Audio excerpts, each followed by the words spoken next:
What's up, guys? The Comics Kid 2099 here, and I'm here to talk about the final third of Grant Morrison's run on New X-Men. This is it right here. It collects issues 142 through 154 of Grant Morrison's run on New X-Men. He wrote all of this, and he had art done by Chris Bachalo, Phil Jimenez, and Marc Silvestri. And I'm going to go ahead and talk about the artists real quick so I don't forget those guys. Chris Bachalo is an artist. I've always loved his work. It's very busy all of the time. It's very busy, and it's sometimes really hard to even tell what's going on. But in this case, I felt like there's sequences where they're inside this giant factory that is nothing like anything on planet Earth. It's very fantastical. There's like giant machine cars with brains the size of a whale or something like that. There's a lot of really weird stuff in the sequences drawn by Chris Bachalo, and I think he is the perfect artist that you would want to get for sequences like that. And I think he works very well in this part of the run. So some people, I know there's a lot of people out there who really don't like Bachalo's art. I do like his art, and I think his art here is very good. Then you have Phil Jimenez. I've said before that at times I don't really like his art. Here, I think he does pretty good. I've also said that his work is very similar to Ethan Van Sciver. I think it's still very similar, but I really like his work here. It's not quite as sketchy as some of his work that he's done before. I've read some of his stuff that I did not like nearly as much as what he did here, but what he does here I think works pretty well. And then you've got Marc Silvestri, who is, out of all three of these guys, probably my least favorite artist of the bunch. I am not a huge fan of Silvestri. His work is very similar to the guys who founded Image Comics in the early 1990s. Guys like Jim Lee and Rob Liefeld, Eric Larson, Todd McFarlane. Those guys, his work is kind of similar to what they did back then. There's a generation of artists who all of their work is very similar to those guys from the early 90s, and I'm not a huge fan of the work that those guys did back then. Likewise, I'm not a huge fan of Silvestri and other artists who are trying to mimic that style a couple of decades later. So wasn't really a huge fan of this, but it's okay, it's serviceable, but out of all of them, Marc Silvestri is my least favorite artist on the bunch. As far as the story in this book, there are three separate stories here. The end of Volume 2 ends with Cyclops running away from the school, and this story begins with Wolverine and Phantom X recruiting him to go attack the Weapon Plus station, which is this big giant factory that's responsible for creating all of these superhuman weapons over the years. The Weapon Plus program, as we find out in this run, is responsible for Captain America. They're responsible for the Daredevil villain Nuke.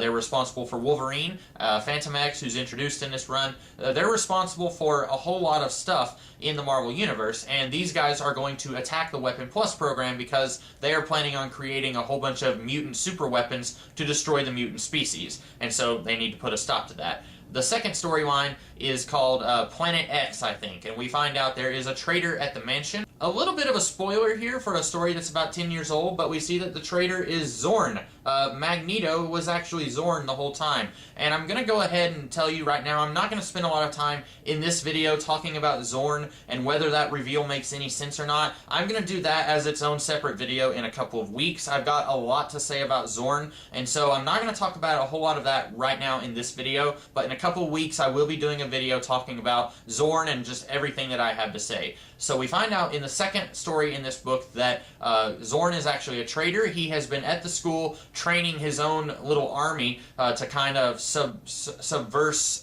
the Xavier ideals, I guess. Subverse, is that a word? He's created his own new brotherhood out of some of the students at the school, and we find out that he is the one who was supplying kick to characters like Quentin Quire and Esme, one of the Cuckoo Girls. And then that storyline ends with Magneto getting beheaded by Wolverine, and then the last story is set 150 years in the future, and we find out that just about everything in this entire run all comes back full circle as we find out that the ultimate bad guy of most of this run was an intelligent virus called Sublime. And then the very end of the run ends with Jean Grey kind of sending her consciousness back in time to subtly influence Scott Summers to fall in love with Emma Frost. And that's kind of a big deal for a lot of the X-Men comics that come after this run, and I'll talk about that a little bit later. In a lot of ways, a lot of what I've been wanting to say about Grant Morrison's run on New X-Men is pertinent in this book right here. I've been talking a lot about how there's stuff that you do not understand what's going on in this run unless you read the entire run. And a lot of that has to do with Sublime, who is sort of the ultimate big bad of this entire run. Sublime is connected to just about everything. Of course, in the first third of his run, there was a guy named John Sublime who founded the U-Men, and the U-Men were human beings who were trying to graft mutant organs onto their body so that they could have mutant powers. Sublime is behind all of that. He's behind the founding of the Weapon Plus program. He is actually Kick, the drug, the mutant drug that characters like Quentin Quire, Zornito, and Esme, those characters were taking a drug called Kick, and that was actually Sublime in aerosol form. So basically, Sublime is behind most of what happens in this run. The only stuff in this run that happens that has nothing to do with Sublime was Cassandra Nova, and basically just anything that happens with Cassandra Nova. So the first two storylines, E is for Extinction and Imperial, those things were Cassandra Nova doing evil things, and Sublime had nothing to do with that. Everything else in the run was all subtly manipulated by Sublime, this virus that has been around since the dawn of time. And I'm going to go ahead and say right now, the revelation that just about everything in this run, and in fact a lot of stuff in the X-Men mythos as a whole, for example, the Weapon Plus program, which is behind the creation of Wolverine, just about everything is because of Sublime. That reveal does not make any sense at all. At the end of this book, they're playing it like there's a parallel between mutants and humans. This whole run, in a way, has been about survival of a species. In the very beginning of this run, there's a relative of the Trask family who is tricked into launching an army of Sentinels to go and destroy Genosha. And that's ultimately because he is tricked into trying to save his species. He does it out of desperation so that his species can survive. Meanwhile, the X-Men, just about everything that they do here is about survival. At one point, Beast straight up lies to the President and all of his scientists, saying that he can save the human species from extinction, but he's going to have to not drop this bomb that's going to kill all of the mutants in New York City. Ultimately, he's lying. Again, he does this to save his species. And Sublime, we find out that everything he does, allegedly, is so that he can continue to survive. He does all of this to try and wipe out other species that he is afraid might in turn wipe him out. And he mentions a few times that mutants were truly capable of becoming invulnerable and unstoppable. And so he wants to stop them before they can get to that point. The problem is, Sublime is an intelligent virus who's been around for millions of years, according to this story. It does not make any sense that he would even have to do any of this stuff. If you are an intelligent virus, just sit back and watch everything else go away. You're going to be around long after these people are gone. Why do you need to manipulate events in such a way so that you can survive if you're just going to survive anyway? That ultimately made very little sense, and I feel like Morrison wanted to tie everything that he was doing in this run together with one single bad guy, but ultimately that bad guy's motivations did not make a whole lot of sense here. Also, it's here at the end of Grant Morrison's run that it becomes really obvious that Grant Morrison is, I don't want to say that he's stealing a lot of stuff from other comics that came before, but it definitely looks like he is stealing a lot of stuff from other comics that came before. First and foremost, Chris Claremont and John Byrne's collaboration on X-Men in the late 70s, early 1980s. Probably one of the most famous runs on the X-Men, definitely one of the most well-beloved. That collaboration is definitely held in very high esteem by a lot of X-Men fans. That run ended with Jean Grey dying in the Dark Phoenix saga, and then immediately following that, we had a dark dystopic future in the form of Days of Future Past, where characters from that dark dystopic future go back in time to change the future. What happens at the end of Grant Morrison's run? Jean Grey dies, and then we're followed up with a dark dystopic future where characters from that future go back in time to change the future. That's not really coincidental, I don't think. It seems very, very unlikely that Morrison just happened to follow the exact same pattern that Claremont and Byrne did with the end of their collaboration way back in 1980. It feels to me like Grant Morrison knew subconsciously, or maybe even he just knew, that he was stealing something from the Byrne-Claremont collaboration on X-Men. And unfortunately, it doesn't even stop there. There was some stuff at the very beginning of this run that I felt like Grant Morrison was stealing from John Byrne's West Coast Avengers run, and then towards the end, there's some more stuff that I feel like he's getting from Byrne's West Coast Avengers run. John Byrne was on the West Coast Avengers from 42 to 57, and that was collected in 2 trade paperbacks if you're interested in reading those, The Vision Quest and Darker Than Scarlet. And there was one storyline that John Byrne did around that time period that involved an intelligent bacteria that was possessing human beings and was trying to give them mutant abilities, trying to subtly influence them to turn themselves into superhumans because they were aware that humanity as a species was on its last legs. Does that sound familiar? It should, because it's exactly what Grant Morrison does here in this run. Sublime is influencing human beings, the U-Men, into turning themselves into something that's more than a human being, basically so that they will all wipe each other out. That's kind of identical to what's going on in John Byrne's West Coast Avengers run. Also, John Byrne, in his West Coast Avengers run, had the android Human Torch kind of trick the demonic villain Master Pandemonium into destroying himself. He pretended that he had 2 pieces of soul that Master Pandemonium needed, and then when he took them, that kind of destroyed him.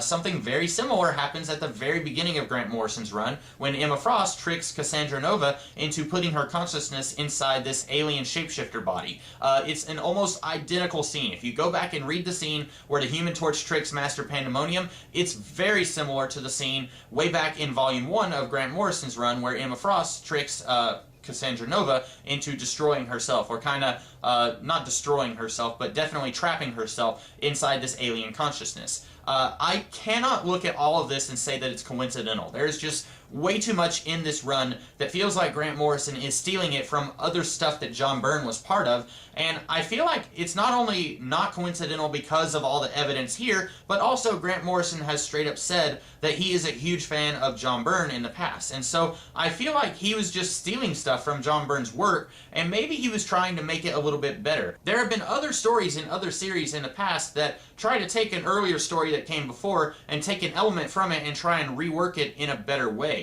As long as you are reworking it and taking an older element and making it work in a new and different way that ultimately works better, then that's fine. But I don't feel like Grant Morrison is actually taking any of these elements and improving on them. I feel like he's just taking these elements and trying to pass them off as his own, and ultimately none of it really works very well. For example, the Sublime stuff doesn't really work very well because the character motivation just doesn't make a whole lot of sense. Also, we have in this run Magneto acting extremely out of character. Now, as I said, I am not going to talk a lot about Zorn or Magneto or any of that stuff in this video, but needless to say, Grant Morrison intended for this character to actually be Magneto. And that's very problematic because this character acts nothing like Magneto. Maybe if the last 30 years of X-Men comics had not happened, if this was a sequel to X-Men issue 66 before Chris Claremont ever wrote an X-Men comic, then maybe this would have felt a little bit more in line with that version of Magneto. But the problem is, Magneto went through 30 years of character development in between Grant Morrison's run and when Chris Claremont first started writing the X-Men, and there is just no excuse for Magneto basically acting like a cartoonish clown who acts nothing like himself. There's one point here where he is straight up acting like a Nazi, and one of the other characters even comments on that. He is marching human beings into cars so that he can throw them up into outer space and kill them all. And that's very much like the Holocaust, and that's something that Magneto was a victim of. And like I said, we have a character here who comments on that, and Magneto basically says, Nazi? No, I'm not a Nazi, and then they just move on. But yeah, he is kind of acting like a Nazi. And Magneto, like I said, was a victim of the Nazis, but he should not be acting that way. There is a certain line that Magneto just would not cross. Even at his worst, there are things that Magneto just never would do. And I feel like this is something that Magneto wouldn't do. And Grant Morrison has gone on record trying to defend what he did here, basically saying that Magneto is a supervillain. He's a terrorist. And I'm thinking, yes, he was before Chris Claremont got a hold of the character. But like I said, he went through character development. And what Grant Morrison does here is he destroys all of that character development, or at least he tries to. But then later writers who came immediately after Grant Morrison kind of try to salvage what they also seem to think did not work about Magneto's character here, and again, I'll talk about that in later videos. But what Grant Morrison intended right here just does not work. The character of Magneto feels nothing like the character of Magneto as he existed before this story. And ultimately, there is a lot of good in this run. There are things that I really enjoyed about this run. As I said when I was reviewing the first third of this run, I really feel like Grant Morrison injected the X-Men with a sense of enthusiasm that had been missing for a long time. The X-Men comics have been going stale for a very long time. Most of the 1990s, if you go back and read those comics, they weren't very good. And I feel like Grant Morrison kind of took the X-Men out of that era of being just really bad and kind of brought the X-Men back into being interesting and good. Now, a lot of what he did ultimately did not work, but I feel like he definitely brought his A-game here, and I feel like he had the X-Men back up to being an A-list title once again. And yes, there was a lot of bad stuff going on around this time. For example, Chuck Austin's run on Uncanny X-Men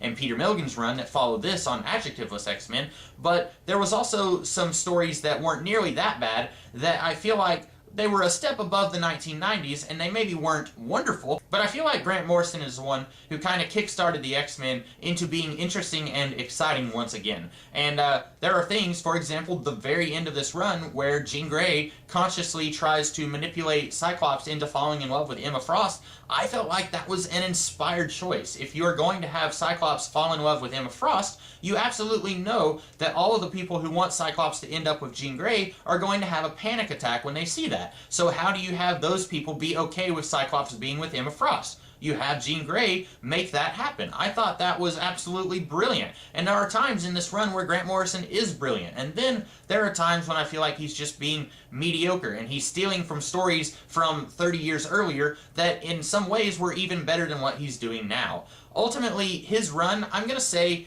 it's very good. If you've never read any X-Men before, you should definitely give his run a shot, because it's something that stands on its own in a way that a lot of other X-Men stories that have followed it really have not. It stands on its own, so if you've just watched the X-Men movies and you haven't read an X-Men comic in your life, I would recommend that you read Grant Morrison's X-Men. But if you've read a lot of X-Men before and you haven't read this run and you're thinking maybe I should give it a shot, I would go in cautiously optimistic, because there's some stuff in this run that really works and there's some that really does not. That's about all I have to say here. I hope that you guys enjoyed me talking about Grant Morrison's run on New X-Men. I do not ever plan to do any reviews about books that are like that long ever again, in the span of a week anyway. That definitely almost destroyed me. So from now on, when I do reviews of various X-Men stories, they're going to be much shorter, around 6 to 7 issues long each. And speaking of that, next week I'm going to be doing a review of the Morrison Manifesto. This was a pretty lengthy pitch that he put together in October of 2000